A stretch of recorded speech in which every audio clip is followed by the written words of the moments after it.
Welcome to this week's workshop on senior social isolation. My name is Dr. Godwin Ude, and I will be your host today. Today we're going to be discussing something very, very important, and most of you must have heard about it. And it's with respect to seniors and some of the challenges that they face. Today, we live in an environment where seniors go through a whole lot of challenges, and they often need someone to guide them through the process of integrating into the community and become socially involved and contributors to the community. This project's delivery is being carried out by Community Capacity Building Network, which operates from Kitchener in Ontario. Community Capacity Building Network is a well-experienced organization, a social purpose organization, whose impact within the Kitchener area is noticeable, especially among the seniors. And today we are going to also look at the project sponsors. This particular project is sponsored by the Government of Ontario, and they are funding this project through the Capacity Building Network, Community Capacity Building Network. So the project is targeted to support Black, visible minorities and immigrants across Kitchener, enabling seniors to combat isolation and navigate through COVID-19 pandemic. There are three key areas that this particular project focuses on.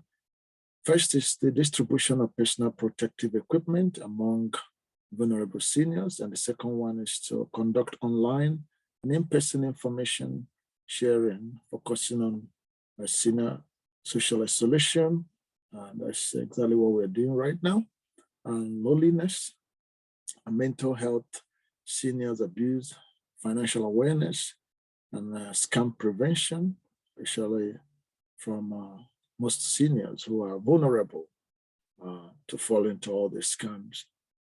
So this project also trains seniors to transition from in-person to virtual learning and many more.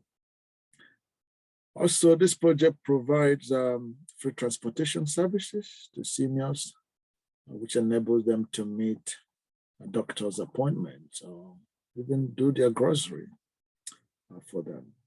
So as stated already, this workshop is part of the Community Capacity Building Network.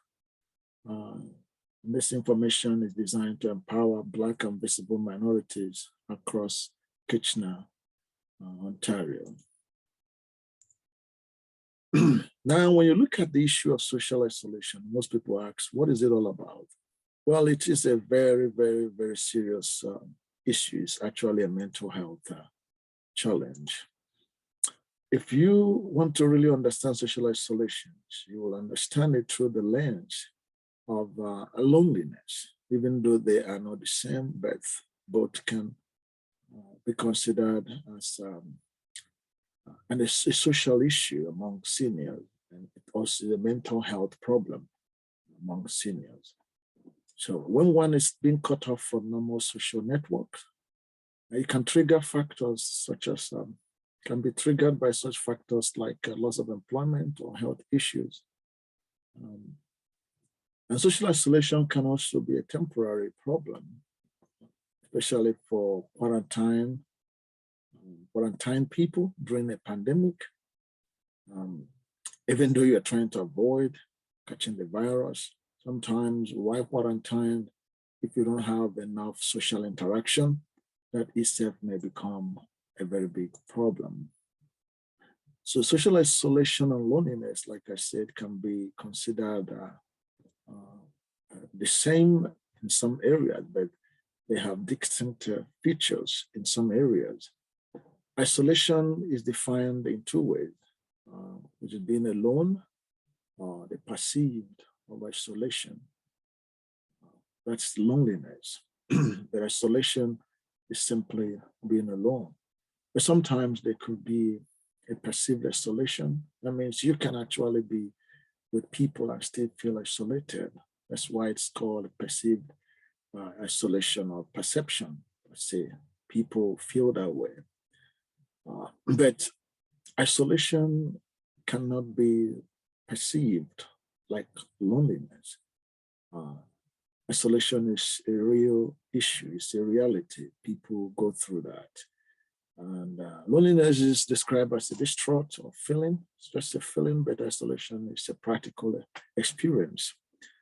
Once you are disconnected from a social interaction, it can lead to a lot of mental problems. So we are going to go on and consider some of the critical issues of loneliness here. We have a statistics here which shows that 1 in 5 Americans always or often feel lonely or social isolated, and 3 in 10 millennials always or often feel lonely. While we are dealing with seniors in this particular workshop, it's important to realize that loneliness and social isolation affect even younger people because mental health knows no age, doesn't know anybody. And some of the causes of loneliness or social isolation are personal financial problems and unemployment or employment challenges and housing challenges too. And all of this affect Black and visible minorities in Ontario. So here is another important stat here for you to actually digest. Social isolation impacts 24% older adults in the United States. There's approximately 9 million people, which is kind of a big number when you look at it from a Canadian perspective. It's like 9 million people here. If you take into consideration of 24% of a population like Canada, which is like 37 million, it's about 9 million people. And then, so when seniors begin to grow old, their overall health begins to wane, and suddenly they feel sometimes unwanted and they're withdrawn. There's always this feeling of loneliness. And when there are no social activities to engage them, they end up feeling lonely and also isolated.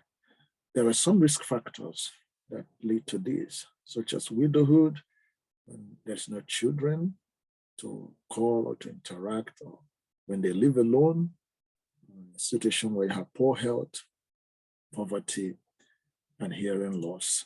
Some of these are some of the causes.